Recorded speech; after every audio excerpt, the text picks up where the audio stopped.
Okies. Here's the deal. I've been asked how to do in-text citations because some people are very confused about how and when you can do different types of APA 7 in-text citations. So we're going to do a step-by-step, oh yeah, video. So what are they? So in-text citations are brief references. All they are they're supposed to be flags to show me where I can find it being discussed in the references. So it's like a placeholder for me to go into the references. They serve to acknowledge the original source, and it lets me know that you're not plagiarizing, which is a good thing, right? So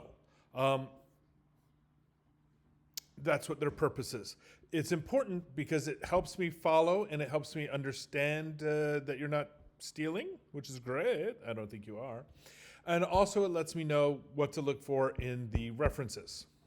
Now, make sure, one of the things I would say that is a big tip that so many people forget is if it's in your reference list, it needs to be in your paper. And if it's in your paper, it needs to be in your reference list. So go through, take a minute in between them and make sure that you've got both.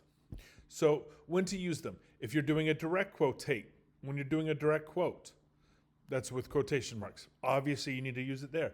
Paraphrase information. Even if you're paraphrasing an idea or summarizing someone else's ideas, even if it's not the exact wording, please use in-text citations. Facts and figures. This is the one that kills most of your papers, is you'll say something like 74% of all young kids named Dylan have bleach blonde hair, something like that. You're giving a stat, you're just giving a number. Well, where did you get that from? You gotta say where you got that from, all right? Anytime I see a number, I'm gonna look to see a name. So the basics, the elements. Index citation typically in APA has last name and year. That's generally it, last name and year. You can place it directly after the quote or summarized or before, and it has to be before any punctuation. So keep that in mind. Formatting. You follow the APA 7 manuals. You can just googly-goo how do you do it for different things. I'm going to show you a few examples today, like 4 different examples. But you want to make sure that your references are always consistent. It's very important that you're consistent. All right. If you're citing a single author, it's the last name and the year. Boom. Easy. If it's multiple works by the same author, you name and their year or the multiple years. Citing the author in a sentence. So if you want to start off a sentence by saying Smith argues that, you put the year that you're citing next to the name, not at the very end, just next to his name or her name. All right. This is the one that has been catching a lot of you off guard. You don't have to separate the name and the year. Just keep them next to each other, all right, in APA style. 2 authors. Now, I want to make sure we see this in a second. I want you to pay attention to this very carefully. Smith, ampersand, that's called an ampersand, Johnson. So that's 2 names and the year. To do the ampersand, it's shift and 7.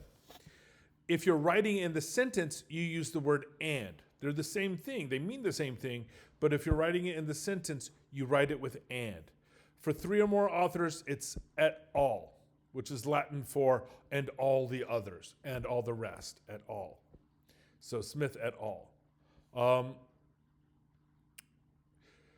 If you're citing a source with no author, number 1, I would probably urge you to go back and change that because you should have authors. But crazy things happen. Maybe you're doing a guidebook or a government-issued something or other. Give a short title. Not the full title, but a shortened title. New APA guidelines or APA manual, something like that. Just enough so that I know in the reference, I can look at the reference section and see exactly what it is and who you're talking about. Shorten it if it's lengthened. If it's a short title, then use the whole title. But if it's a long title, like the effects of global warming on irrigation in Southern Asia, just change it to global warming and irrigation, something like that, and I will know. Citing a source with no date. Okay, so this is more prevalent, especially since a lot of you are using internet sources. Just use ND. ND stands for nota data do. Actually stands for no date. Sorry, I stand correctly. But I like it being no do do do do do. And then in the reference list, order the entry by the author's last name followed by nd in the place. All right. So for formatting, be consistent, pay attention to details, follow the reference guides, and proofread. Make sure that you catch all of the mistakes. All right. We've defined them today. We've talked about how to do it and how to be consistent. All right. One of the things I need to stress is please stop using people's first names. You don't know them. So don't be like, according to Robert Smith, Fridays, he's in love. Just say according to Smith. All right. If you have 3 or 4 Smiths in your paper, which can happen, just call it R. Smith if you have to. But let's drop the familiarity. All right. I hope this helps you guys. I hope this video is useful, and I hope this gamma is good. As my good friend Angel would say, it's good.